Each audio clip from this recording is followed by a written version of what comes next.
With me right now are a couple guests from the Capitol Opera, and they have been on before, but we're going to find out all about them, and then an event that is coming up next week, a week from today actually. So I'd like to welcome Kathleen Torchia, and she is the creative director, actually founder and general director of Capitol Opera. And then Calvin, is it Lee? Lai. And you're with Capitol Opera as well. Yes. You're one of the creatives behind it. And yes. First, you know, you've been on before, but let's kind of go over what Capitol Opera is, because if somebody looks at it online and sees your logo and all, they go, was it out of Washington, D.C.? Is it out of our state capital? So explain that to us. In 1990, I had been training opera singers for years, and there were several of them who were ready to do roles, and there were no opportunities to do that. So I finally decided I had to create opportunities. And people came from all over the country. Artists came because they said there was nothing between the university and the professional company.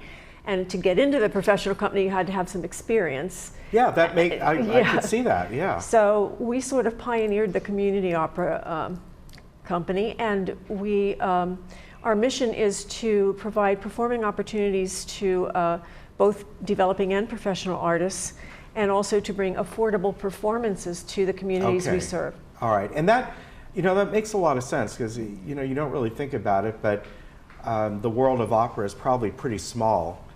It is. And so it's probably very hard to go from one thing to the other and find these opportunities for folks who maybe don't want to become full professionals. That's right. Much like in the sports community, you know, to find something sort of in between. Yeah, they dedicate a lot to their training, and so they want to be able to do something with it. Yeah. So this one, again, is coming in next Friday at the Geneva Presbyterian Church. When I went online and looked at your website, at least the way I saw it, they're like branches, or I call them chapters, throughout the country, regional. Yes. And do they travel around? Is that how that works? Well, when we decided to name Capitol Opera Sacramento as such, we decided there should be one of these in every capital city. So that was the original goal, and then my husband became ill, and I had to take care of him for several years. So that was put on hold for a while, but then we're trying now, we're moving, the next one is going to be in Utah. Okay. Yeah. All right. So, Calvin, is this one, you're local here, right? Yes.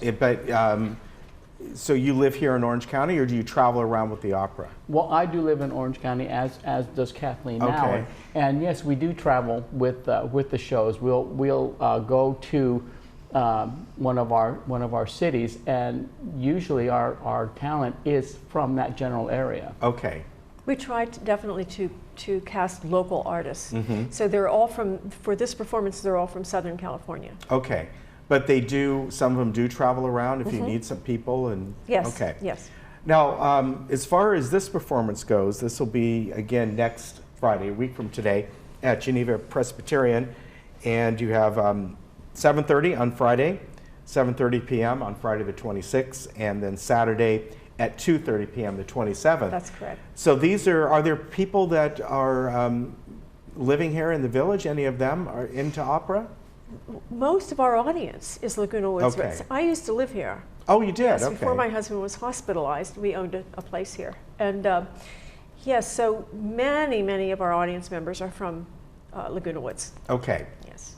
Calvin, tell me about this performance. What does this entail? I mean, I'm looking at some of the notes you folks sent, and it says 2 comedic 1 acts. But I'm going to be honest with you, I know very little about opera, so. Well, it's a term called opera buffo, if I'm correct. Opera, And so these were written in the 1700s, and they are funny, and they are it's kind of the precursor to a romantic comedy. Okay. So if you think about if you think about it in that way, it's kind of like the early beginnings of musical comedy. Well, and a lot of opera is tragic. So we have done so much tragic opera in the last several years, we decided we were going to do something fun this year. I think a lot of people might be thinking, okay, is it in English? No, but it will be very easy to understand because, well, we put a detailed synopsis in the program, but also we insist that it's all about the performers at Capitol Opera. We insist that our performers can act, express, and move. Okay. So there's nothing they won't understand. Now, why is that there's not too many operas in English? Is it just because the genre of it is it usually Latin? Am I No, right? it's Italian, German, French, some Okay. Russian. Actually, it all started, I believe, in Italy. So there were a lot in Italian. Okay. And then there are a few English ones, but most of the ones in English language are contemporary, fairly, not even in public domain. Okay. Yeah, so we have to we do the operas that are in public Okay. domain so that we don't have to pay these huge Right. fees. Yes. And Calvin, how long is the performances? The performances, pardon me, the performances are usually run about 2.5 hours Okay.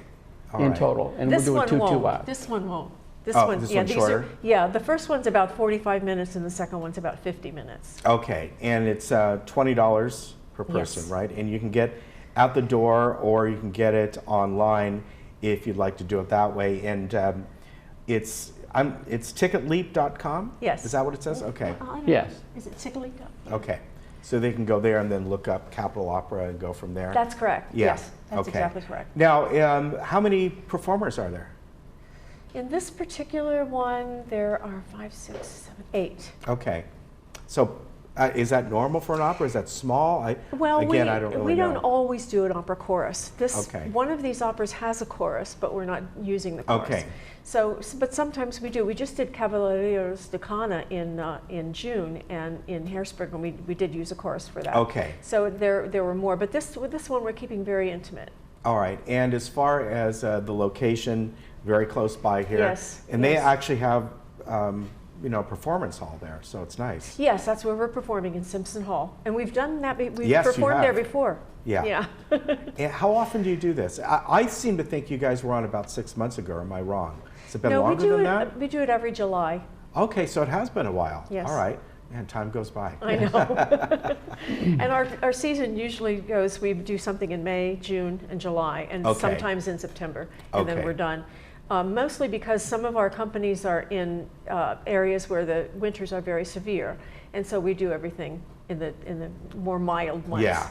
All right, very good. So once again, folks, this is next week, Friday and Saturday. Friday the 26th at 7:30, Saturday the 27th at 2:30, right over here at Geneva Presbyterian. You can get online. You can go to TicketLeap to buy tickets, ticketleap.com, or you can just get before the door, at the door, come up there a half hour ahead or whatever That's it right. might Half be. an hour is perfect. Okay. Thank you very much. It's good to see you again. Thank you, Great. Ken. Good to see you. Thank you, Alan, Ken. thank you very much, and we'll see you again in about a year. Yes, Very good. absolutely. All right, we'll be right back. Lord.